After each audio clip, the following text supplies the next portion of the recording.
Good morning sa ating lahat mga kaibigan. Andito na naman tayo sa ating usapang magmamanok po.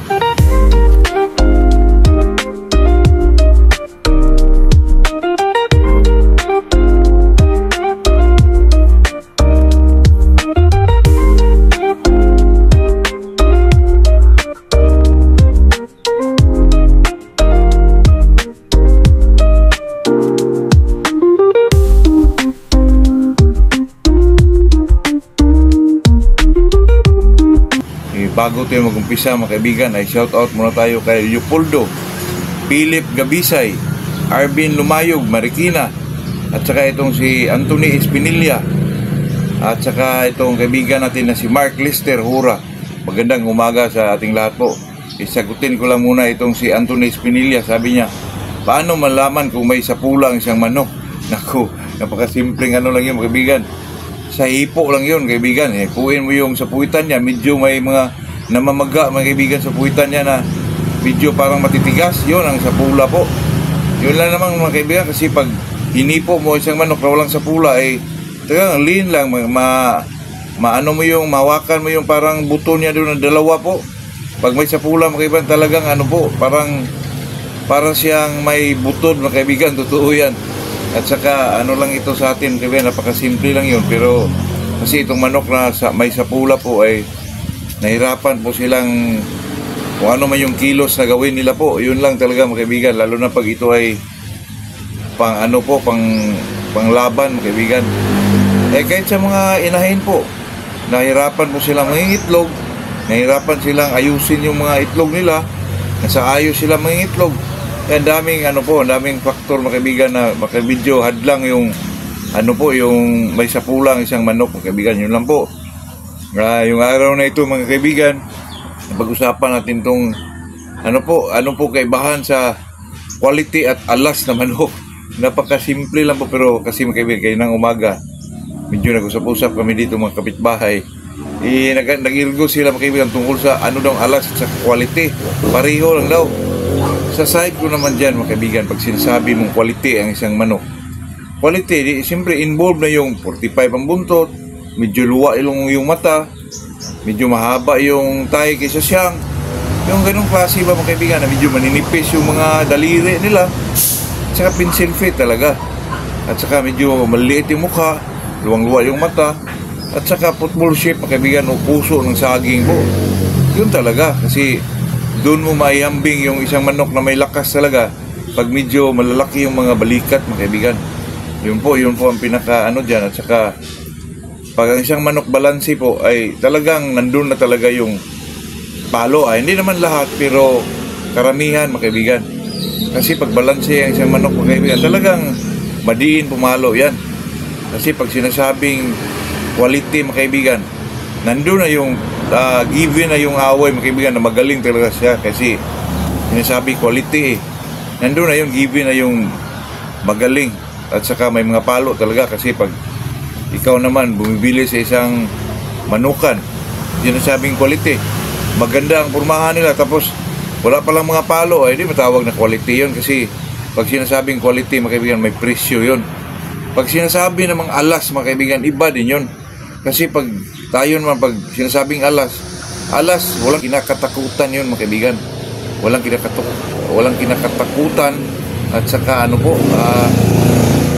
medyo matapang talaga. Alas pag sinasabing alas mga kaibigan, walang kinakatakutan po. At saka hindi talaga tumatakbo yan sa laban mga kaibigan. At saka kahit ilang bisis yang ibitaw, ano man yun, talagang baliwala lang sa kanya. Alas At kasi mga kaibigan, dati may manok kami din, manukan, pinangalanan naming alas, kasi pag may mga pumupunta doon mga kaibigan, ng bitaw, siya talaga ang ibitaw namin.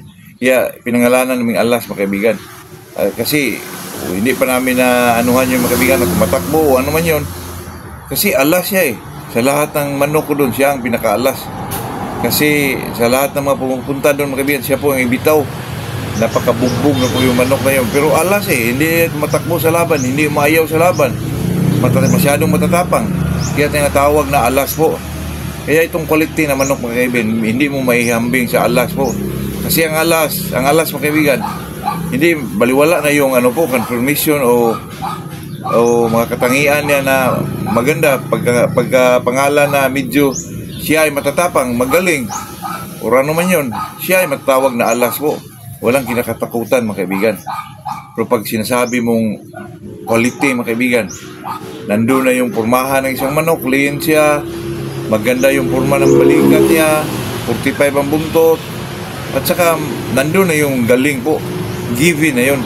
Kaya yun lang po, mga kaibigan, share ko lang dito yan kasi yun ang umaga, mga kapitbahay na nagmamanok din, usap-usapan, saka nag-irgo sila about sa ano bang difference ng alas na manok at sa quality na manok, mga kaibigan.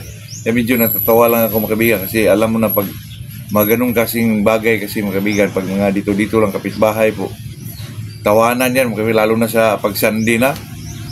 Kasi kami dito, mga kaibigan, may tagatapad talaga kami. Pero yung iba naming mga kaibigan ito, sabihin na pagtapad na, oh yan, pwede na yan. Pero pagkatapos ng laban, mga kaibigan, tumatawa, baka magduda tayo, baka doon sa kabila, papumusta po. Kasi ito kasi mga kapitbahay lang, mga kaibigan, ay talagang tawanan lang, kulitan, mga ganong klase ba, mga kaibigan. Pero di mo rin maasahan minsan kasi pag sa taparan na, isabihin mo, okay na yan, okay na yan. Pero pag labas na, mga kaibigan, pag uwi na sa bahay, mag-inuman na, sabihin mo, ang laki nun, ba't mo inaano yun, ang laki naman yung kalaban na pinili mo, para bang inaano ka, mga kaibigan ba, pang kinukulit ka. Pero dun sa actual na ano po, sabihin, okay na, maliit yan, okay na. Pero pagdating sa bahay, pag inuman na kayo, sabihin kagad, mga kaibigan, ang laki nung na, ano mo, na pares mo. Yun talaga, mga kaibigan, dapat hindi mo patulan yung mga ganyan, ganun talaga yun. Kasi dito, mga kaibigan, pag sabong, pag nakatama na yung sa kanya, kunin ka agad. Saka tawa ng tawa. Yun talaga, mga kaibigan, kulitan ba? Pero kahit ganyan lang yun, mga kaibigan, hindi ko yan na-advise po kasi makapikon din sa tao. Yan ang umpisa ng awayan, mga kaibigan. Ayoko po mga ganong klaseng biruan po kasi alam nyo na, bilang isang magmamanok, mga kaibigan, lumalabas yan pag mag-inuman na kayo po. Yun lang talaga, mga kaibigan. At saka itong napaka importanteng anuhan, mga kaibigan, yung kaibigan mo na medyo alam niya lahat kung ano yung mga estilo o laban ng iyong mga manok.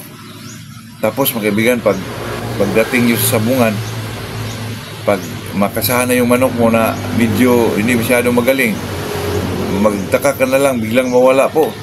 Nandun pala sa kabila magpusta. Pag uwi nyo, kalaki pa sa mga kaibigan, mag-inuman pa. So, magtaka ka na lang, parang parang medyo wala sa gana, baka natalo, mga kaibigan, mga ganong klase ba. Ayoko talaga yung mga ganong klase, mga kaibigan, kasi parang ng malas yun, mga kaibigan, kasi pagpunta nyo sa bungan, dapat ang vibes nyo ay maganda, yung energy nyo maganda, para nandun naman yung swerte po. Pangit yung kaibigan mo, mga kaibigan, na medyo nag-spy lang kung ano yung mga medyo bulok na manok mo, tapos paglaban, doon pala sa kabila magpusta po. Pero yan talaga natural ng natural ng sabong, mga kaibigan, yung talagang kulitan, pero minsan mapikon ka. Pero anuhan mo na lang yun, mga kaibigan, talagang yan po ay talagang mga ugaling magmamanok, o hindi naman lahat, pero dapat walang ganun, mga kaibigan, para naman tuloy-tuloy yung natin sa ating hilig po. Kasi pag ganito, dito tayo sa hilig na to, masyado tayong seryoso naman. Ay medyo naman tayo, mga kaibigan, para madali lang tayong mapikon po pag masyado tayong seryoso. Pero pag sumasakay ka naman, mga kaibigan, depende lang yun. Pero kasi pag tayo ay isang magmamanok po, alam natin yan lahat, mga kabitan, yung mga kulitan, yung mga biruan about sa pagmamanok po, ay talagang nandun yun. Pag hindi ka naman nakasakay doon, mga kaibigan, ako, kawawa ka po. Magtaka ka na lang, mga kaibigan, hindi ka na na-enjoy po. Yun talaga, mga kaibigan. Ito na pag-anuhan ko lang kasi pag ikaw ay isang magmamanok po, talagang ma-experience mo yung mga ganyang klaseng bagay po. Pero ito pinag-usapan natin, mga kaibigan, na quality at saka alas po, magkaiba yun, mga kaibigan. Yun lang po, yun lang ating masasabi sa araw na to. Talagang magandang umaga sa ating lahat. Saka mga kaibigan, yung nag-abil sa atin, sana yung iba, mga kaibigan, ay talagang patuloy na talagang maghulog sila para kawawa naman tayo dito pag dating ng mga, kasi dati, mga kaibigan, sinasabi ko, pag mag-alpas na kayo ng 3 buwan o 4, mehirapan tayo dyan, mga kaibigan, kasi ako ang dyan, tapos pagdating sa dulo, hindi pala kunin. Naku, ako mag-suffer dyan, mga kaibigan. Sana makaintindi kayo dyan.